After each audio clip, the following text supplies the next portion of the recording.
नवरात्रि के 9 दिनों तक चलने वाला ये पावन उत्सव आखिर क्यों पूरी दुनिया को एक नई शक्ति से भर देता है?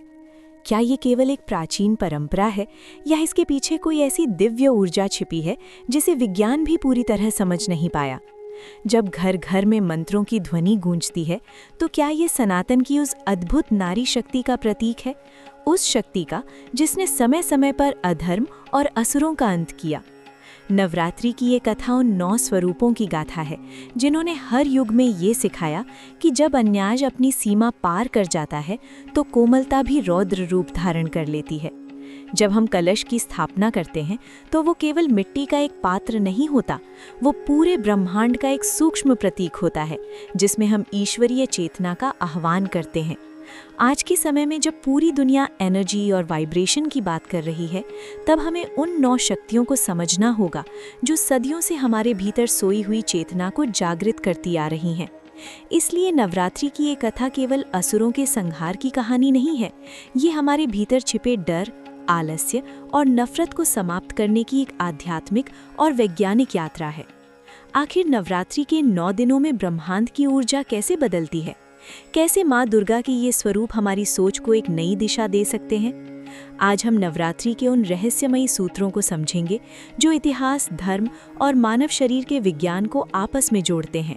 नमस्कार साथियों, आपका स्वागत है भक्ति अनमोल विचार में। नवरात्रि के प्रथम दिन माँ शैलपुत्री की उपासना की जाती है। शैल का अर्थ है हिमालय और पुत्री का अर्थ है बेटी। माँ शैलपुत्री पर्वतराज हिमालय की पुत्री हैं, स्थिरता, शक्ति और संकल्प का प्रतीक। माँ का ये स्वरूप हमें सिखाता है कि यदि हमारा संकल्प अडिग हो तो हम जीवन की सबसे कठिन परिस्थितियों को भी पार कर सकते हैं। योग विज्ञान के अनुसार माँ शैलपुत्री का संबंध हमारे शरीर के मूलाधार चक्र से होता है, जिसे रूट चक्र भी कहा जाता है। इसे ऐसे समझिए जैसे किसी ऊंची इमारत की मजबूत नींव। यदि नींव कमजोर हो तो पूरी इमारत कभी भी गिर सकती है। उसी प्रकार यदि हमारा आधार, हमारा आत्मविश्वास कमजोर हो तो जीवन में स्थिरता और सफलता पाना कठिन हो जाता है। माँ शैलपुत्री का वाहन बैल है, जो कड़ी मेहनत, धैर्य और धरती से जुड़े रहने का प्रतीक है। जिस प्रकार बैल खेत जोतकर अन्न उत्पन्न करने में सहायक होता है, उसी प्रकार माँ हमें ये सिखाती हैं कि परिश्रम और समर्पण से ही सफलता की फसल उगाई जा सकती है। माँ शैलपुत्री को गाय के शुद्ध घी का भोग लगाया जाता है, जिसे आयुर्वेद में एक शक्तिशाली पोषक आहार माना गया है। ये घी हमारे शरीर को भीतर से ऊर्जा देता है और रोगों से लड़ने की क्षमता बढ़ाता है। पहले दिन का पीला रंग नई आशा, सकारात्मकता और उत्साह का प्रतीक है। इसका गहरा संदेश ये है कि माँ शैलपुत्री हमें अपनी जड़ों से जुड़ना सिखाती हैं। जैसे किसी वृक्ष की जड़ें जितनी गहरी होती हैं, वो उतनी ही मजबूती से तूफानों का सामना कर पाता है। उसी प्रकार जब हमारी जड़ें, हमारा आत्मविश्वास और आधार मजबूत होते हैं, तब हम जीवन की हर चुनौती को पार कर सकते हैं। इसलिए माँ का ये स्वरूप हमें मानसिक और शारीरिक रूप से स्थिर बनने की प्रेरणा देता है। नवरात्रि का दूसरा दिन माँ ब्रह्मचारिणी को समर्पित है। ब्रह्म का अर्थ है तपस्या और चारिणी का अर्थ है आचरण करने वाली। माँ ब्रह्मचारिणी ने भगवान शिव को पाने के लिए वर्षों तक कठोर तप किया। उनकी ये साधना हमें धैर्य और समर्पण का वास्तविक महत्व सिखाती है। आध्यात्मिक दृष्टि से माँ ब्रह्मचारिणी का संबंध हमारे शरीर के स्वाधिष्ठान चक्र से माना जाता है, जो हमारी भावनाओं और सृजनात्मकता को नियंत्रित करता है। इसे ऐसे समझिए जैसे एक बहता हुआ जल स्रोत। यदि ये सही दिशा में बहे तो जीवन में समृद्धि और हरियाली लाता है, और यदि दिशा भटक जाए तो विनाश का कारण बन सकता है। माँ का ये स्वरूप हमें सिखाता है कि सफलता किसी शॉर्टकट से नहीं मिलती, बल्कि निरंतर प्रयास, अनुशासन और समर्पण से प्राप्त होती है। चाहे वो कार्यस्थल का काम हो या जीवन के व्यक्तिगत संबंध, बिना मेहनत और त्याग के कोई भी बड़ा लक्ष्य हासिल नहीं किया जा सकता। माँ ब्रह्मचारिणी को चमेली का फूल अत्यंत प्रिय है। जैसे चमेली की सुगंध वातावरण को शुद्ध करती है, वैसे ही माँ की उपासना हमारे मन के नकारात्मक विचारों को दूर करती है। माँ को शक्कर और मिश्री का भोग लगाया जाता है, जो हमारे स्वभाव में मधुरता और सरलता लाने का संदेश देता है। दूसरे दिन का हरा रंग विकास, संतुलन और प्रकृति से जुड़ाव का प्रतीक है। इस दिन का गहरा संदेश ये है कि बिना अनुशासन के हमारी ऊर्जा बिखर जाती है। माँ हमें सिखाती हैं कि अपनी पूरी शक्ति को एक लक्ष्य पर केंद्रित करके ही सफलता प्राप्त की जा सकती है। नवरात्रि के तीसरे दिन माँ चंद्र घंटा की पूजा की जाती है। उनके मस्तक पर अर्धचंद्र घंटे के आकार में सुशोभित होता है। इसी कारण उन्हें चंद्र घंटा कहा जाता है। माँ का ये स्वरूप अत्यंत वीर, ऊर्जावान और पराक्रमी है, जो सदैव अधर्म के विनाश के लिए तत्पर रहता है। उनके 10 हाथों में विभिन्न अस्त्र शस्त्र होते हैं, जो ये संदेश देते हैं कि शांति बनाए रखने के लिए शक्ति का होना आवश्यक है। माँ के घंटे की गूंज से नकारात्मक शक्तियाँ भयभीत हो जाती हैं। आध्यात्मिक रूप से माँ चंद्र घंटा का संबंध हमारे मणिपुर चक्र से माना जाता है, जो हमारे आत्मविश्वास, साहस और इच्छा शक्ति का केंद्र है। इसे आप शरीर के पावर हाउस के रूप में समझ सकते हैं, जहां से हमारी ऊर्जा और निर्णय लेने की क्षमता उत्पन्न होती है। यदि पावर हाउस में ऊर्जा संतुलित और मजबूत हो तो पूरे शहर में उजाला फैल जाता है। उसी प्रकार माँ चंद्र घंटा का ये स्वरूप हमें ये सिखाता है कि जब हमारे भीतर आत्मविश्वास और साहस जागृत होता है तो हम हर अंधकार को दूर कर सकते हैं। ये रूप हमें अपने भीतर के भय को समाप्त करने और अन्याय के विरुद्ध आवाज़ उठाने की शक्ति देता है। माँ की सवारी शेर है, जो अदम्य साहस और वीरता का प्रतीक है। माँ को दूध से बनी मिठाइयों का भोग लगाया जाता है, जो अशांत मन को शांति और ठंडक प्रदान करता है। तीसरे दिन का धूसर यानी ग्रे रंग बुराई के अंत के दृढ़ संकल्प को दर्शाता है। इस दिन का गहरा संदेश ये है कि जो व्यक्ति अपने क्रोध और अपनी शक्ति को नियंत्रित करना सीख जाता है, वही वास्तव में जीवन में विजय प्राप्त करता है। माँ हमें ये सिखाती हैं कि शक्ति का उपयोग कभी भी भय पैदा करने के लिए नहीं, बल्कि सुरक्षा और संरक्षण के लिए होना चाहिए। नवरात्रि के चौथे दिन माँ कुष्मांडा की पूजा की जाती है। मान्यता है कि जब चारों ओर केवल अंधकार था और सृष्टि का कोई अस्तित्व नहीं था, तब माँ ने अपनी एक मंद मुस्कान से पूरे ब्रह्मांड की रचना की। इसी कारण उन्हें सृष्टि की आदि शक्ति कहा जाता है। 8 भुजाओं वाली माँ कुष्मांडा सूर्यमंडल के भीतर विराजमान रहती हैं। इसे आप सौर ऊर्जा के समान समझ सकते हैं। जैसे सूर्य की किरणों के बिना पृथ्वी पर जीवन संभव नहीं, वैसे ही माँ की ऊर्जा के बिना सृष्टि का संचालन संभव नहीं है। हमारे शरीर में ये ऊर्जा अनाहत चक्र अर्थात हृदय चक्र के रूप में स्थित है, जो प्रेम, करुणा और संवेदनाओं का केंद्र है। इसे आप शरीर के इंजन की तरह समझ सकते हैं, जो पूरे जीवन तंत्र को संचालित करता है।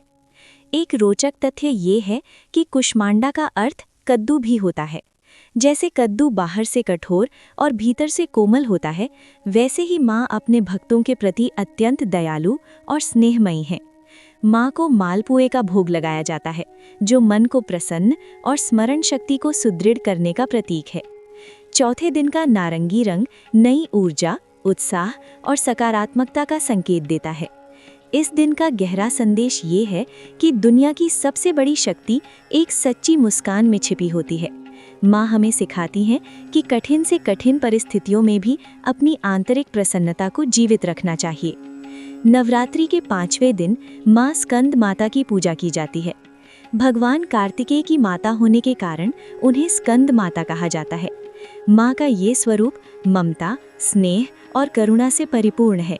वे अपनी गोद में बाल रूप में कार्तिकेय को धारण किए रहती हैं, जो ये दर्शाता है कि एक माँ अपने संतानों की रक्षा के लिए किसी भी सीमा तक जा सकती है। ये स्वरूप हमें सिखाता है कि शक्ति और कोमलता एक साथ संतुलन में रह सकती हैं। यदि पावर हाउस में ऊर्जा संतुलित और प्रबल हो तो पूरे जीवन में उजाला फैल जाता है। माँ चंद्रघंटा का ये स्वरूप हमें अपने भीतर के भय को समाप्त करने और अन्याय के विरुद्ध आवाज उठाने का साहस देता है।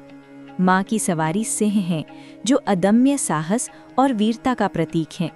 माँ को दूध से बनी मिठाइयों का भोग लगाया जाता है, जो मन को शांति और संतुलन प्रदान करने का संकेत देता है।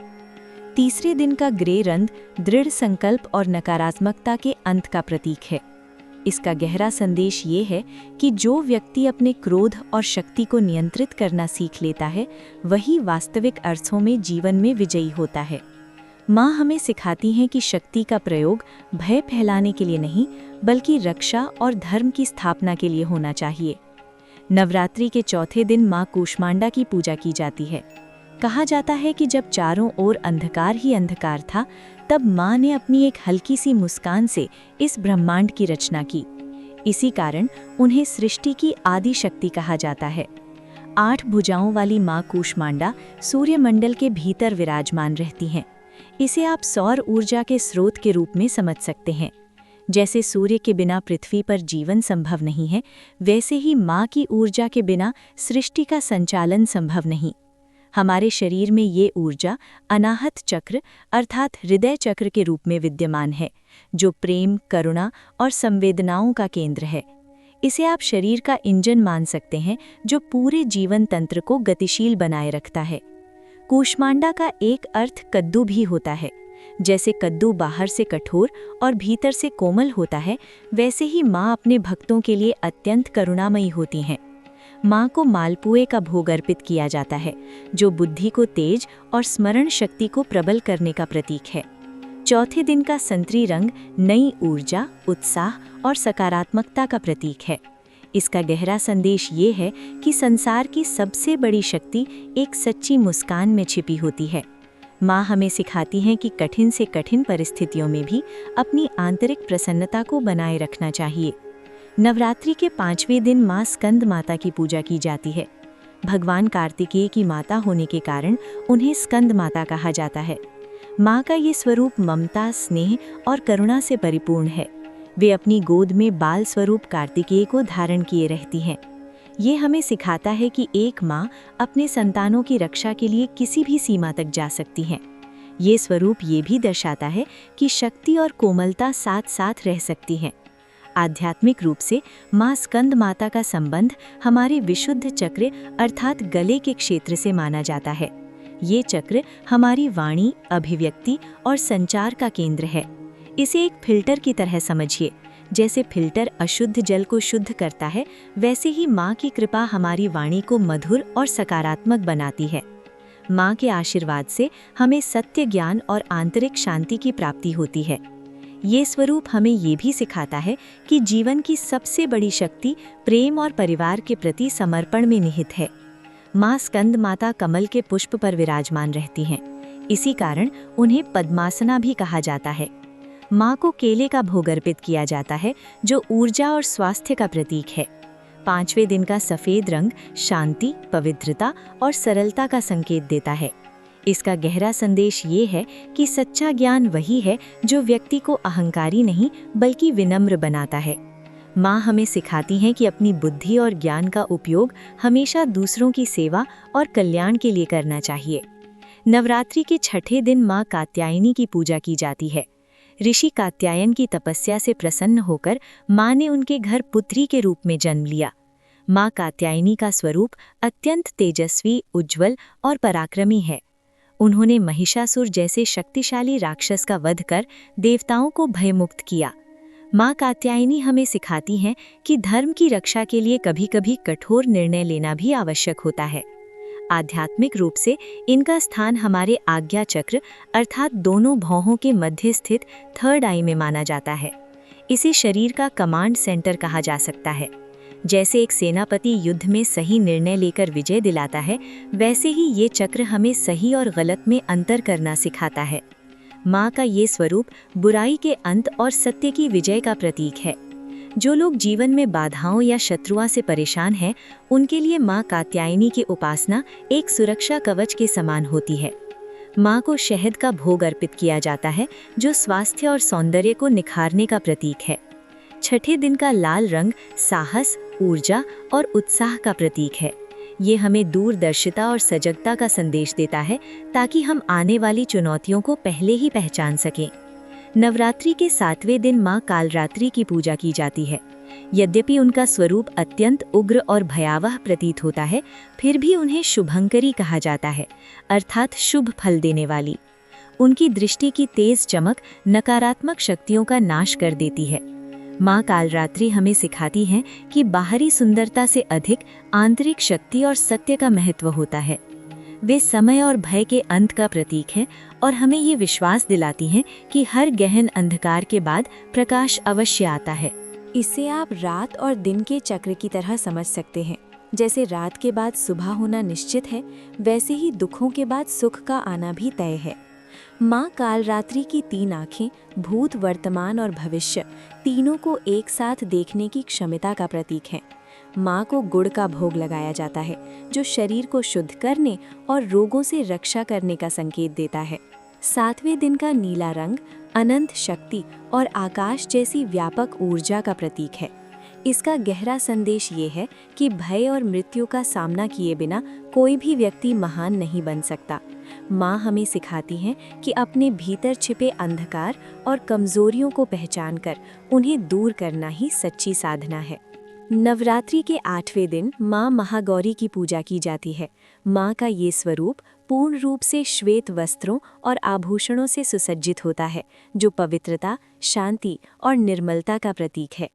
कथा के अनुसार भगवान शिव को पाने के लिए कठोर तपस्या और धूप के कारण माँ का शरीर काला पड़ गया था, जिसे भगवान शिव ने गंगा जल से स्नान कराकर पुनः गौर वर्ण में परिवर्तित किया।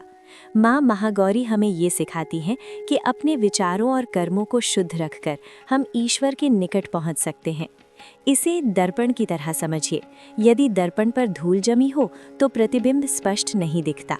उसी प्रकार यदि मन अशुद्ध हो तो दिव्यता का अनुभव संभव नहीं होता। माँ की शांत मुद्रा मन को शांति प्रदान करती है और हमें तनाव एवं चिंता से मुक्त होने की प्रेरणा देती है। उनका मुख्य संदेश है, सादगी ही सबसे बड़ा सौंदर्य है। अष्टमी के दिन छोटी कन्याओं को देवी का स्वरूप मानकर पूजा जाता है, जिसे कन्या पूजन कहा जाता है। माँ को नारियल का भोग अर्पित किया जाता है, जो घर में सुख, समृद्धि और शुभता का प्रतीक है। 8वें दिन का गुलाबी रंग प्रेम, करुणा और स्नेह को दर्शाता है। इस दिन का गहरा संदेश ये है कि क्षमा करना और क्षमा मांगना दोनों ही महान पुण्य हैं। माँ हमें सिखाती हैं कि अपने मन को गंगा की तरह निर्मल रखें, ताकि हम दूसरों की गलतियों को भूलकर आगे बढ़ सकें। नवरात्रि के 9वें और अंतिम दिन माँ सिद्धिदात्री की पूजा की जाती है। जैसा कि उनके नाम से ही स्पष्ट है, वे सभी प्रकार की सिद्धियाँ और सफलताएं प्रदान करने वाली देवी हैं। मान्यता है कि भगवान शिव ने भी उनकी कृपा से अनेक दिव्य शक्तियाँ प्राप्त की और उसी के फलस्वरूप उनका अर्धांग स्त्री स्वरूप में परिवर्तित हुआ, जिसे अर्धनारीश्वर कहा जाता है।